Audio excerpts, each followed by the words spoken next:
Nolan Wells audio distress call. Is it real? Good evening. I'm Nancy Grace. This is Crime Stories. I want to thank you for being with us.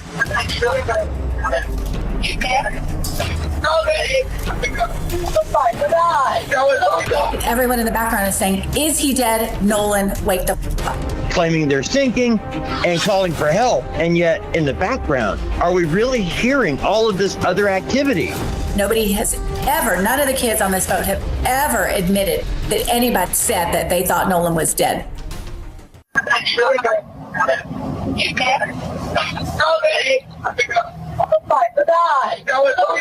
Detail assistance, Vicky speaking. How can I help you?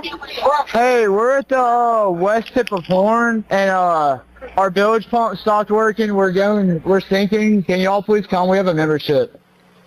All right, of course. How far is the water coming up, sir? Can you give me a description? Ankles? Hello? Hey. Yes, how far is the water coming up, sir? It's coming up. We're just sinking. I don't know. Like we're going down. All right, well, let's get you going. Membership number or phone number listed on the account, sir. I don't know the phone number. It's either. I think it's. Try that.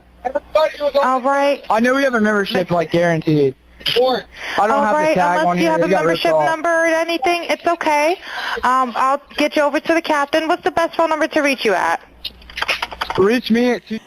You are hearing the audio distress call from the boat. That is the boat on which Nolan Wells went to Horn Island. Now, there have been a lot of different accounts about whether he was on the boat when he came back from Horn Island, when he was supposed to come back from Horn Island. He never came back from Horn Island. And you can clearly hear on that version, which we obtained from the Mississippi Department of Marine Research. They released it. It's not something off TikTok or Insta. And that's what you hear. Let me hear 184 one more time, please.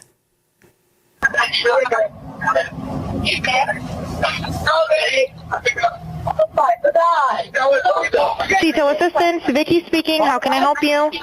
Hey, we're at the west tip of Horn, and our bilge pump stopped working. We're sinking. Can y'all please come? We have a membership.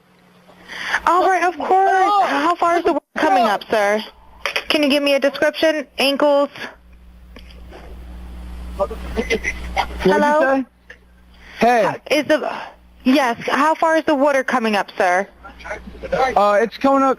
We're just sinking. I don't know. Like we're going down now. All right. So I want to be clear with this one thing, because I know you mentioned before. Is there any chance or any knowledge that you have that anybody deleted stuff from his phone? Wells' friends told investigators that when they left the island, he had chosen to stay behind with a young woman he'd met there. One friend, when asked about that account directly, said it didn't square with the Nolan he knew, that he'd never known him to separate from the group like that.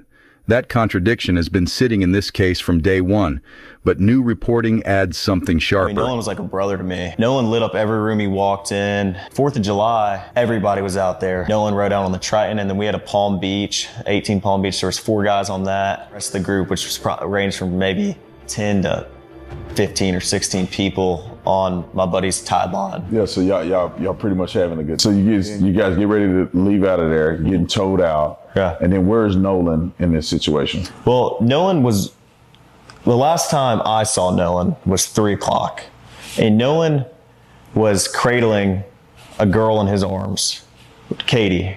Katie. And Katie, Nolan was sitting there, and the last time I saw him, I looked at Nolan, and Nolan was like shaking his head laughing, and I was like, dude, you crazy. I was like just joking with him. And but anyway, Nolan, that was the last time I laid eyes on him. But when we were leaving, obviously no one is getting left at the island that came with us unless they demanded to, be there and asked, this is a very common thing at Horn Island. When you're out there, a lot of people ride out there with someone and in with somebody else all the time. I've done that 100 times. It's a very common thing, but Nolan was sitting by the boat with that Katie girl, and my buddy yelled for Nolan, get on the boat.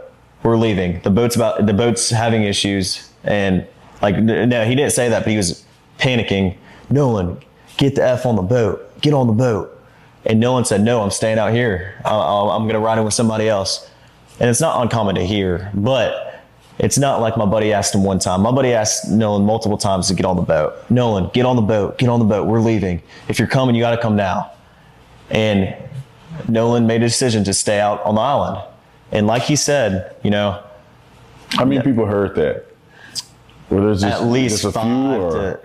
Everyone that was on our boat right there, because the Palm Beach had already left. My buddy went ahead and went home on the Palm Beach, and 3 guys on the way back. And Nolan wasn't the only person to ride out there with us and in with somebody else. I mean, we had multiple people in our group that rode out with us and rode in on someone else's boat. And that, like I said, that's not an uncommon thing to do, I mean, a lot of people do that. I could name probably 50 people out there that day that ran out with somebody and ran back in with somebody else. So, I mean, it's not like it's an uncommon thing, but it's not like we just left him there, or my friends just left him there. Nolan made a decision to stay on the island after my friends asked him multiple times and told him to get on the boat, and he decided to stay. And I heard the girl that he was with, Katie, had text somebody that she heard people yelling correct for Nolan to get on it. Is that true? And I have a picture of that. She texted my buddy, and the next day everybody was panicking and everybody's texting Katie, because she was obviously seen with Nolan the whole day at the island. Katie sent a message to my buddy the next day and said, this is the last time I saw him, he's really sweet. But she also mentioned that the last time she saw Nolan was when my buddy was yelling at him to get on the boat. And she was right there to see that Nolan decided not to. Dispatch audio confirms a call came in reporting the boat was taking on water and starting to sink. But GPS data pulled from the boat afterward shows it didn't actually leave the island until around 4:30 in the afternoon, roughly 30 minutes after that emergency call went out. Investigators have said plainly that if the boy's story doesn't match what the GPS shows, they have a problem. About 60 witnesses have now been interviewed as authorities try to reconstruct what actually happened on that island. So what's your intent in calling the Coast Guard, right? Because right now, Nolan could be with a chick. He could be with somebody else. Right. He could have gone back with somebody else. What made you concerned enough that you felt like you couldn't weigh it out anymore? You had to call the Coast Guard. Well, I mean, like I said, my friends and I have been on the water our whole life. Stuff happens. People die all the time. I know people that have died out there. And, it's a fun place to be, but it's also a very, very dangerous place to be if you're not handling it right. And, Nolan, so I hadn't heard from him, and obviously I'm thinking I'd way rather be safe than sorry. I mean, I would rather call the Coast Guard 100 times and lose my mind over it and my buddy be okay than, not, and me not know where he is and him not be okay. And so I called the Coast Guard and I talked to them on the phone for like 20 minutes, gave him a description, what Nolan was wearing, the last place we were at, the last time I saw him, who were we with, what boat we were on, the conditions of the water, just a summary. And I called Miss Christine back after, and I talked to her, and I said I got in contact with the Coast Guard. I'm not sure who she called or what she did, but I think she said she was going to make a couple phone calls to either DMR or Jackson County Sheriff's Office. And I was thinking worst case scenario. I would way rather be safe than sorry about this. We're about to bring on 2 experts, each one taking a different viewpoint on that call. But Officer Tatum, thank you for being with us tonight. What do you make of that audio, officer? Well, Nancy, thank you so much for having me on. If you put the audio within context, it is an impossibility unless these people are prophesying that somehow they're saying Nolan's name or projecting that Nolan is somehow injured, hurt, or killed, because we have witnesses that have come out. When I interviewed Warren, a lot of those kids that I talked to already alluded to this, way before the audio came out, that they were gone. And people had already saw Nolan after they had left. The young lady, Katie, that he was hanging out with. I saw a text message from her alluding to the fact that she never saw him get on that boat at all. We have video of the boat that we shared on our social media page, and it shows all the occupants on the boat, and Nolan was not there.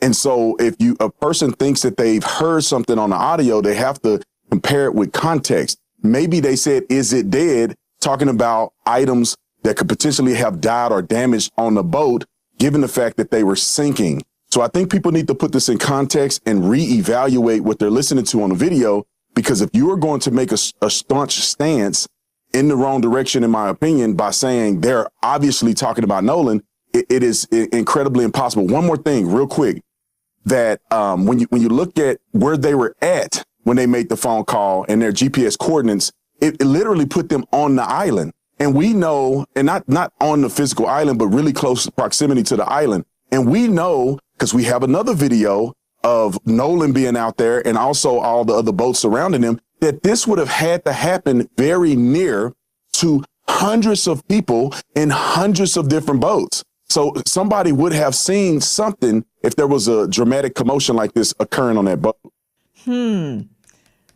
I hear what you're saying, Officer Brandon Tatum. Tonight, a case that has already captured national attention has taken another unexpected turn. The Federal Bureau of Investigation has now released its fullest public statement since becoming involved in the investigation into the death of 18-year-old Nolan Xavier Wells. At nearly the same time, one of Nolan's friends has spoken publicly in greater detail than ever before, while newly surfaced audio has reignited questions that many people believed had already been answered. None of these developments by themselves solve what happened on Horn Island on July 4th. But together, they change the conversation in a significant way. If you followed this case from the beginning, you already know how quickly rumors have spread online. Every new video, every screenshot, and every clip of audio has generated thousands of theories. Some have been supported by evidence, others have not. Tonight, we're going to slow everything down and separate what has actually been confirmed from what remains uncertain. Before we go any further, it's important to remember exactly where this investigation stands today. According to investigators, no one has been charged in connection with Nolan Wells' death. The investigation remains active, and officials continue to collect evidence. That distinction matters because many of the discussions surrounding this case have moved far beyond what law enforcement has publicly confirmed. The newest official development comes from the FBI itself. For days, questions surrounded the Bureau's role in this investigation. Some people believed federal agents had quietly taken over the case. Others argued the FBI's involvement meant investigators had uncovered evidence pointing toward a much larger criminal investigation. Neither assumption was supported by official statements at the time. Now, that has changed. In its written statement, the FBI explained that the Jackson County Sheriff's Office remains the lead agency investigating Nolan Wells' death. The Bureau said it has been assisting local investigators by providing federal resources and specialized support where needed. Officials also confirmed that part of the FBI's involvement relates to interstate threats received by individuals connected to the case. That statement answers one question while leaving several others unanswered. It confirms meaningful federal involvement without suggesting that local investigators have lost control of the investigation. It also confirms that threats connected to the case became serious enough to warrant federal attention. What it does not explain is exactly who received those threats or what they contained. Investigators have not released those details publicly. That careful wording is worth paying attention to. Official agencies often avoid discussing active evidence or ongoing investigative steps.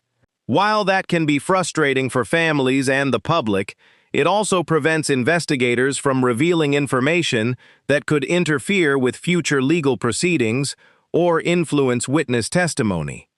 But that's only part of the story. Around the same time the FBI released its statement, attention shifted back to someone who has remained at the center of public speculation for weeks, one of the young men who was with Nolan on Horn Island that afternoon. Public reaction intensified after new comments from a member of Nolan's friend group began circulating online. The interview immediately sparked debate, with viewers trying to determine whether the statements answered old questions or simply created new ones. As often happens in cases like this, people watching the same interview reached completely different conclusions. Some believed the friend appeared calm because he was simply recounting a traumatic day as accurately as he could. Others argued that certain answers raised additional questions investigators should continue examining. At this stage, neither interpretation has been confirmed by investigators. That distinction is important because body language, tone of voice, and emotional reactions are not evidence by themselves. Investigators rely on witness interviews, digital evidence, forensic findings, timelines, and physical evidence, not internet interpretations of facial expressions. Still, the interview did accomplish something significant. For the first time since the investigation began, viewers heard a more detailed public explanation from someone who had actually been present during parts of that day. Naturally, many people immediately began comparing those statements with previous interviews, social media posts, and the timeline investigators have already established. Here's where things become more complicated. Another piece of evidence has once again become the focus of nationwide discussion: audio. Not newly recorded audio, not an AI recreation, but renewed analysis of audio already known to investigators. Over the past several days, thousands of people have listened repeatedly to portions of the emergency communication connected to the boat that left Horn Island. Some believe they hear names being spoken underneath background noise. Others believe entirely different words are present. According to publicly available information, investigators have not confirmed those online interpretations. Audio specialists have long warned that when recordings contain poor quality sound mixed with background noise, listeners often hear different things depending on what they expect to hear. It's a well-documented psychological effect, and one reason investigators rely on authenticated forensic analysis rather than internet speculation. Even so, the renewed discussion surrounding the audio has caused many people to revisit the timeline itself. That timeline remains one of the most important pieces of this investigation. Investigators know Nolan traveled to Horn Island with friends on July 4th. They know the group spent hours on the island. They know Nolan was later reported missing. And they know his body was recovered 2 days later. What investigators continue working to determine is exactly what happened during the critical window between those events. That period remains the central mystery. Every new interview, every GPS record, every phone record, every witness statement, every piece of digital evidence, all of it ultimately points investigators back to those missing hours. Before we continue, there's another detail that's often overlooked. Investigations rarely move in the same order the public expects. While people online focus on one viral video or one controversial audio clip, detectives are often spending weeks reviewing phone records, forensic reports, surveillance footage, witness interviews, boating records, electronic communications, and laboratory findings that may never become public unless charges are eventually filed. That slower process doesn't always produce immediate answers, but it often produces more reliable ones. And according to officials, that work is still underway. The FBI's statement confirms federal resources remain available as investigators continue gathering evidence. Meanwhile, public interviews from people connected to the case continue adding new perspectives, even if they do not settle the larger questions surrounding Nolan's final hours. What makes this moment different is that the investigation now appears to be entering a stage where digital evidence, witness accounts, and official forensic analysis may begin intersecting in ways they haven't before. And one specific piece of evidence, something investigators have reportedly been examining for weeks, could soon determine whether the timeline everyone has been debating is actually accurate, or whether one critical assumption about July 4th has been wrong from the very beginning.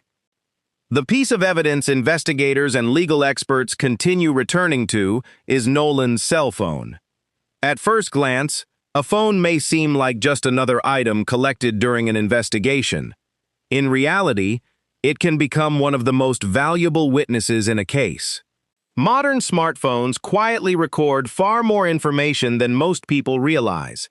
Location history, app activity, messages, photographs, timestamps, and system data can all help investigators reconstruct events long after they happened.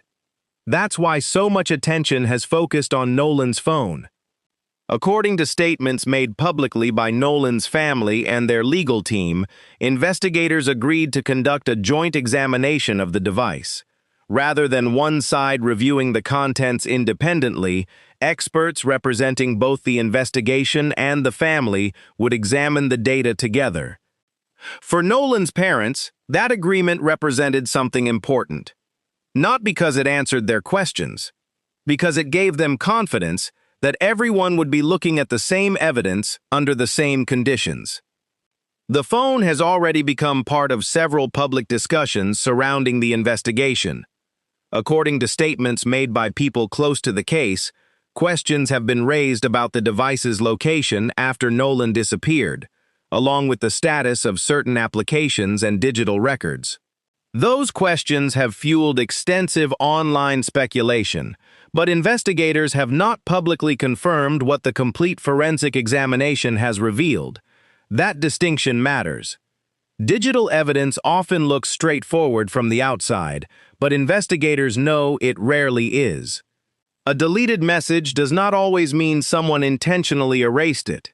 A missing location record can result from poor signal, disabled settings, software limitations, or several other ordinary explanations.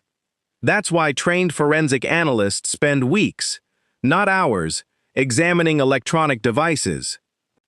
Before reaching conclusions, investigators compare information across multiple sources. Phone data is matched against witness interviews, GPS records, surveillance footage, call logs, photographs, and timelines. One piece of evidence rarely stands alone. But there's another detail that's often overlooked. Long before investigators began examining Nolan's phone, they were already working to establish the movements of the boat itself. According to publicly reported GPS information, the vessel traveled to Horn Island during the morning of July 4. Later that afternoon, after concerns about the boat taking on water were reported, its movements continued to be documented as it left the island and eventually returned toward the Mississippi coast. Those GPS records have become one of the most discussed aspects of the investigation. Not because they prove anyone committed a crime, but because they establish something investigators value above almost everything else: time. Every investigation depends on a reliable timeline. When did people arrive? When did they leave? Who was present? Who wasn't? What happened between one confirmed event and the next? Those questions may sound simple, but answering them often determines whether investigators can verify or challenge witness accounts. In this case, the publicly discussed GPS data has led many observers to compare the reported route of the boat with the statements made by people who were there that day. Some believe the route supports the timeline already described publicly. Others believe it raises additional questions. Investigators have not publicly stated that the GPS information contradicts anyone's account. That brings us back to the audio. When recordings connected to the emergency call began circulating online, much of the public attention centered on what people believed they could hear beneath the background noise. Some listeners claimed names could be heard. Others believed entirely different conversations were taking place. Still others heard nothing unusual at all. According to publicly available information, none of those competing interpretations has been officially authenticated. Experienced investigators understand something the internet often forgets. When people repeatedly listen to poor quality recordings while reading suggested transcripts online, the brain naturally begins matching sounds to expected words. Once that happens, different listeners can become equally convinced they heard completely different phrases. That's why investigators place far greater weight on certified forensic analysis than crowdsourced interpretations. The recording itself remains important. The conclusions people draw from it remain separate. Before we go further, it's worth stepping back for a moment. Every major investigation reaches a point where public interest begins moving faster than verified information. Videos appear claiming to solve the mystery. Social media users create detailed timelines. Anonymous sources emerge. Rumors spread faster than corrections. Some of those claims eventually prove accurate. Many do not. That is precisely why investigators continue reminding the public that this remains an active investigation. Evidence is still being collected. Witnesses are still being interviewed. Forensic examinations are still ongoing. And no final conclusions have been announced. Meanwhile, another development has added a different layer to the story. The FBI confirmed that its involvement extends beyond investigative support into addressing interstate threats directed at individuals connected to the case. Officials have not identified every person involved or described the specific content of those threats. What they have confirmed is that the threats were serious enough to justify federal assistance. That reminder is important because investigations depend on cooperation. Witnesses need to feel safe speaking with investigators. Families deserve to pursue answers without intimidation. And people connected to a case should not become targets simply because their names appear in public discussion. Those principles remain true regardless of where someone stands on the questions surrounding Nolan's death. As investigators continue reviewing digital evidence, witness statements, and forensic findings, one fact remains unchanged. The most important answers are unlikely to come from viral clips or social media theories. They will come from evidence that can be tested, verified, and presented through the investigative process. Even so, one interview released in recent days has drawn particular attention because of a single statement that many viewers believe could help explain part of the timeline. Whether that statement ultimately supports the existing sequence of events or forces investigators to revisit it entirely is something that remains to be seen. And that's exactly where the story turns next. One statement from Nolan's friend has continued to stand out, not because investigators have said it changes the case, but because of the questions it raises when placed alongside everything else we know. According to public interviews, members of the friend group have consistently maintained that Nolan chose to remain on Horn Island while everyone else left. They have said he stayed behind after spending time with a young woman named Katie and intended to find another way back later. On its face, that explanation is straightforward. People separate from groups all the time during holiday gatherings. Friends assume they'll reconnect later. It happens on beaches, at concerts, and at large public events every day. The difficulty comes when investigators try to determine exactly what happened after that decision.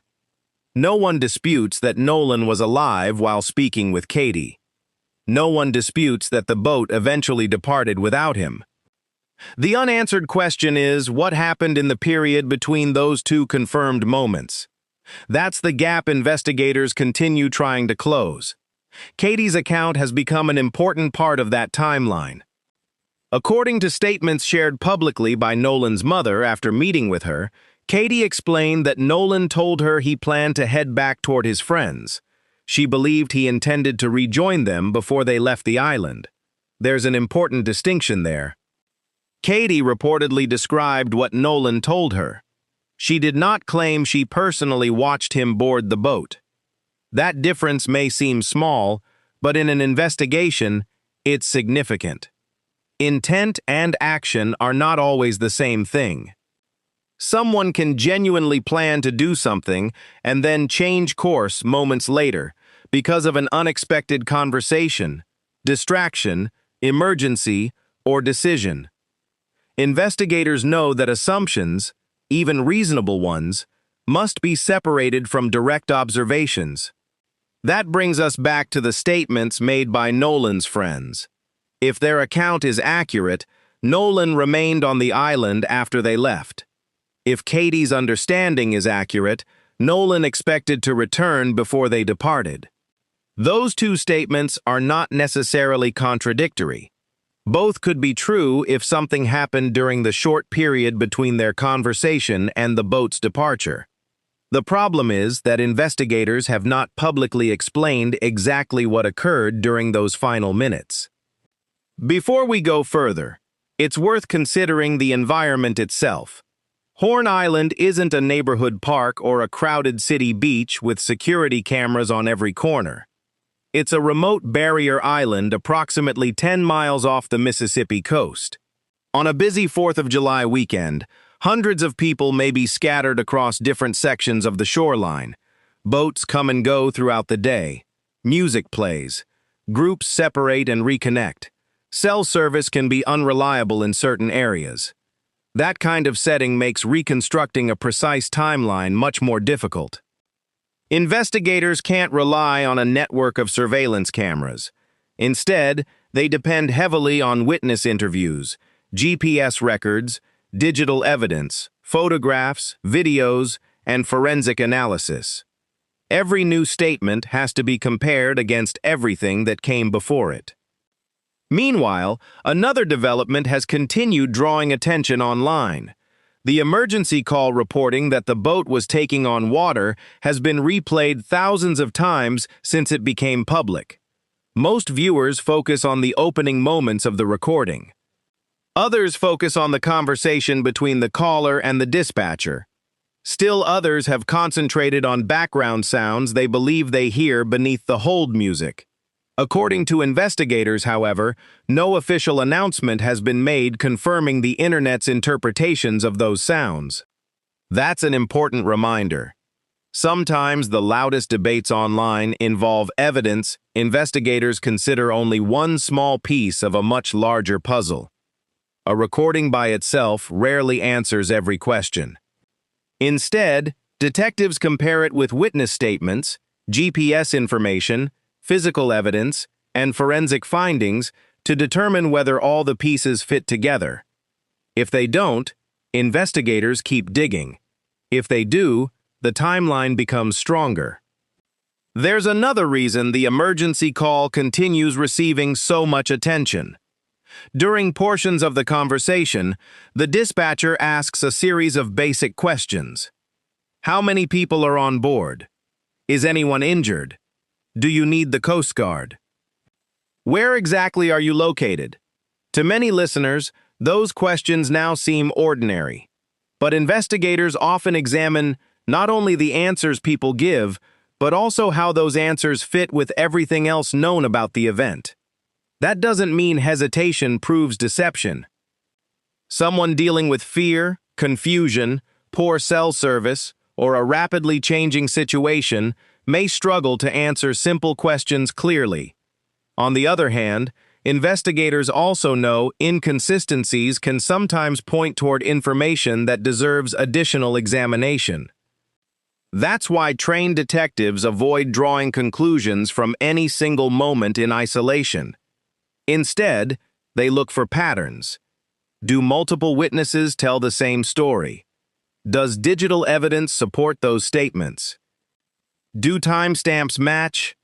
Do phone records, GPS data, and forensic findings point in the same direction? If they do, confidence in the timeline grows. If they don't, investigators begin asking new questions. According to officials, that process is still underway. The FBI has reiterated that federal resources remain available while the Jackson County Sheriff's Office continues leading the investigation. No arrests have been announced. No criminal charges have been filed. And investigators have continued requesting anyone with original photographs, videos, or first-hand information from Horn Island on July 4th to come forward. That request itself suggests something important. Even after weeks of investigation, detectives still believe additional evidence could exist. Perhaps someone recorded video without realizing what was unfolding nearby. Perhaps a photograph captures people in the background who haven't yet been identified. Perhaps a witness remembers something today that seemed insignificant at the time. Investigations often move forward because of details that appeared ordinary until someone looked at them more closely. As investigators continue sorting through evidence, one issue remains impossible to ignore. The public timeline has become far more detailed than it was during the first days of the investigation. But one stretch of time still lacks the clarity Nolan's family and investigators have been searching for since the beginning. And according to people familiar with the investigation, the answer to that missing window may depend less on another interview and more on what investigators ultimately recover from the digital evidence they've been quietly analyzing behind the scenes. As investigators continue working through thousands of pages of records and countless hours of interviews, one thing has become increasingly clear. This investigation is no longer centered on a single question. Instead, it has become a series of smaller questions, each depending on the answer to the one before it. Where was Nolan during the final hour he was known to be alive? Who saw him last? What evidence can independently verify those accounts? And perhaps most importantly, what evidence exists that the public still hasn't seen? Those are the questions detectives continue trying to answer. One reason this case has remained in the national spotlight is because new information has arrived in pieces rather than all at once. A witness speaks publicly. GPS data becomes available. A new interview is released. Then another official statement follows days later. Each development fills in part of the picture, but none has completed it. That's why investigators often caution against viewing any single update as the breakthrough. Real investigations rarely work that way. Instead, evidence accumulates gradually until enough independent pieces begin pointing toward the same conclusion. Before we go further, it's worth remembering something Nolan's family has consistently emphasized since the beginning of this investigation. They have repeatedly said their goal is not to accuse someone without evidence. Their goal is to understand exactly what happened to their son. That distinction matters. Throughout this case, attorneys representing the family have continued asking for a thorough investigation, encouraging anyone with first-hand knowledge to cooperate fully with investigators. Publicly, they have stressed that every available piece of evidence should be examined before conclusions are reached. According to officials, that process is continuing. One area receiving renewed attention involves digital evidence beyond Nolan's own phone. Modern investigations often examine communications between multiple devices, including text messages, social media activity, location records, photographs, and metadata.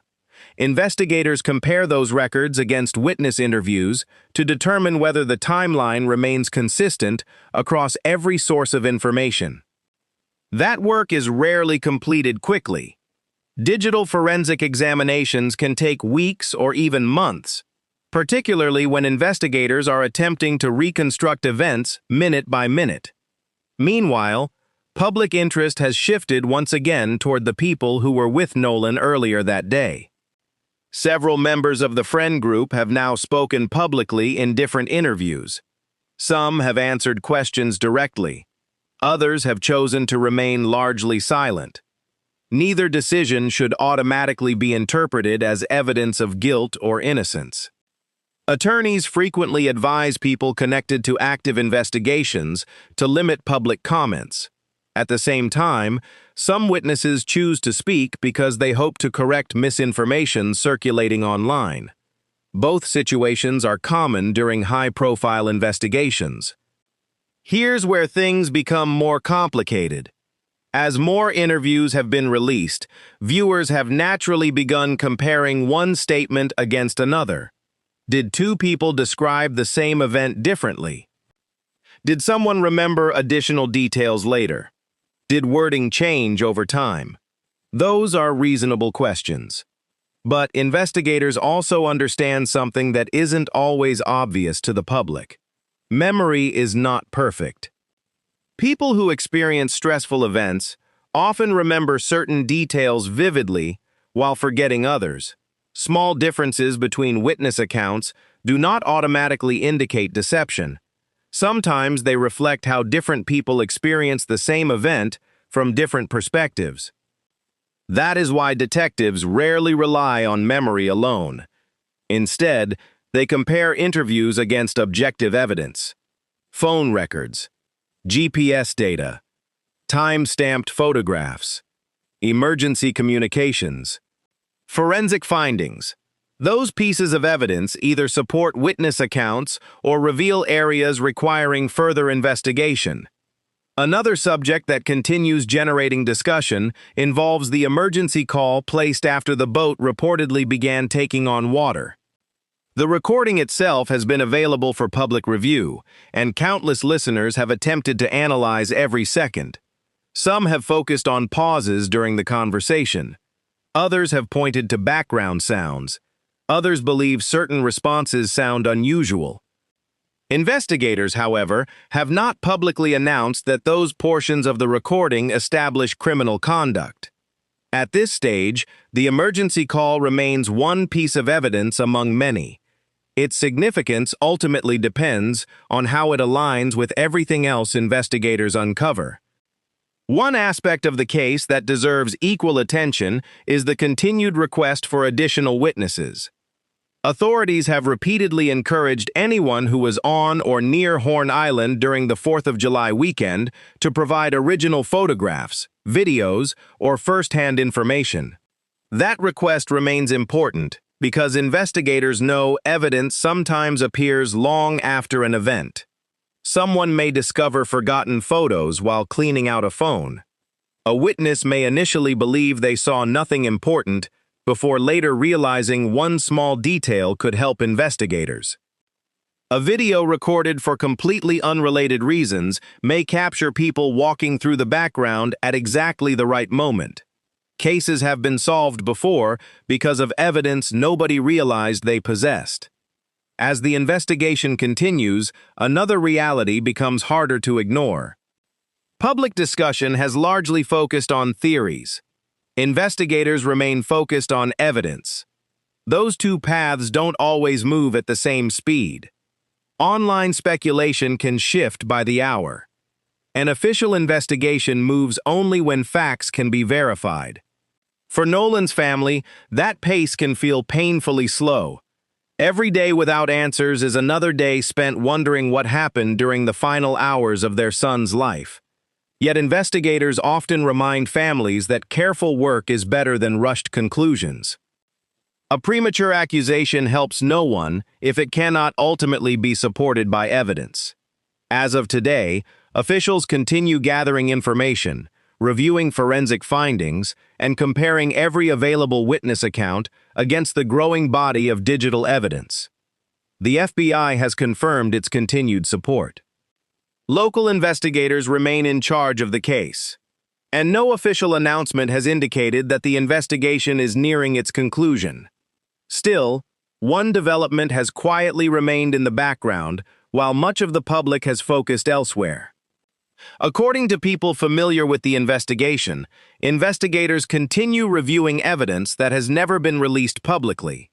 Whether that material ultimately confirms the timeline already described or reveals an entirely different sequence of events may determine where this investigation goes next. And if that evidence changes investigators' understanding of what happened on Horn Island that afternoon, it could become the most significant development in the case since Nolan Wells was first reported missing.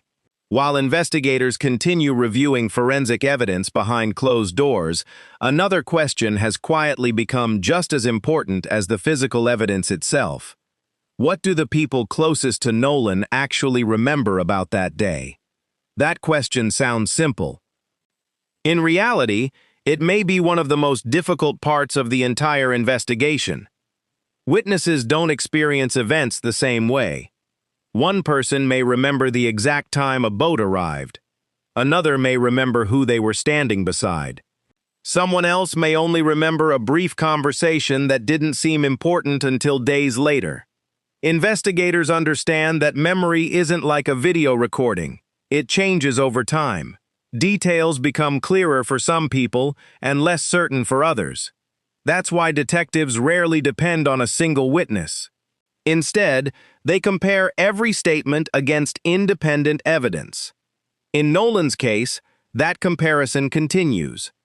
According to publicly available information, investigators have interviewed multiple people who were on Horn Island during the 4th of July weekend. Some of those interviews have remained private. Others have been discussed publicly through attorneys, family members, or media interviews. Each statement adds another piece to the timeline. But no single interview has answered the central question everyone keeps returning to. What happened after Nolan was last seen? Before we go further, there's another aspect of this investigation that's easy to overlook: time itself. When people hear investigators discussing timelines, it's easy to imagine every minute being accounted for. That's rarely true. Instead, detectives begin with confirmed moments: a phone call, a photograph, a GPS location, a witness seeing someone, a message being sent. Everything between those confirmed points must then be reconstructed using every available piece of evidence. In this investigation, several parts of the day are well established. Investigators know when the group traveled to Horn Island. They know approximately when the emergency call concerning the boat was made. They know when Nolan was reported missing later that night. They know when search efforts began. And they know when his body was ultimately recovered. What remains under investigation is the period connecting those events. That missing section of the timeline continues to receive the greatest attention. Here's where another important issue enters the picture: search efforts. When someone disappears on open water or near a remote island, search operations become extraordinarily complex. Currents change. Weather shifts. Visibility varies throughout the day. Even experienced search teams often face difficult conditions. According to officials involved in this case, multiple agencies participated in the search after Nolan was reported missing. Those efforts continued until his body was located. While many people understandably focus on what happened before Nolan disappeared, investigators must also carefully examine everything that occurred afterward. Who reported him missing? When? Who was contacted first? How did search efforts develop? Those answers help investigators understand not only the timeline, but also how information moved between different people that evening. Another development continues to draw attention from legal analysts following the investigation: the possibility of future grand jury proceedings. Public officials have indicated that once investigators complete their work, evidence may eventually be presented through the legal process. It's important to understand what that means. A grand jury does not determine guilt or innocence. Instead, it reviews evidence presented by prosecutors and decides whether sufficient legal grounds exist to bring criminal charges. That process happens privately. Witnesses may testify. Evidence may be reviewed. But the public often learns very little until decisions have been made. As a result, much of what investigators know today may not become public for quite some time. That reality can be frustrating for families waiting for answers. It can also be frustrating for members of the public trying to understand what happened. Still, investigators generally avoid discussing evidence while an active investigation remains underway. Doing so protects both the integrity of the investigation and the rights of everyone involved. Meanwhile, another issue has continued generating debate online. Why has this case produced so many competing theories? Part of the answer lies in the amount of publicly available information. Unlike many investigations, portions of this case, including interviews, emergency communications, GPS information, and public statements, have become widely available. That allows thousands of people to study the same material. It also means thousands of people reach different conclusions. Some believe the evidence points in one direction. Others believe investigators are overlooking something entirely different. Neither opinion changes the standard investigators must meet. Evidence must be verified. Statements must be corroborated. Conclusions must be supported by facts. That's true whether those conclusions ultimately confirm existing accounts or challenge them. As investigators continue reviewing witness interviews and digital evidence, one fact remains beyond dispute. Nolan Wells's family is still waiting for answers. Their public statements have consistently reflected the same goal. They want a complete investigation. They want every available witness interviewed. They want every piece of evidence examined. And they want the facts, whatever those facts ultimately reveal, to come to light through the investigative process. That commitment to following the evidence wherever it leads has remained constant from the beginning. Now, attention is increasingly turning toward what investigators may announce next. Will additional forensic findings become public? Will new witness testimony emerge? Will the ongoing examination of digital evidence answer the questions surrounding Nolan's final movements? Those are questions no official agency has answered yet. But according to investigators, the work has not stopped. And as each new piece of evidence is reviewed, the investigation moves one step closer to determining exactly what happened on Horn Island on July 4th.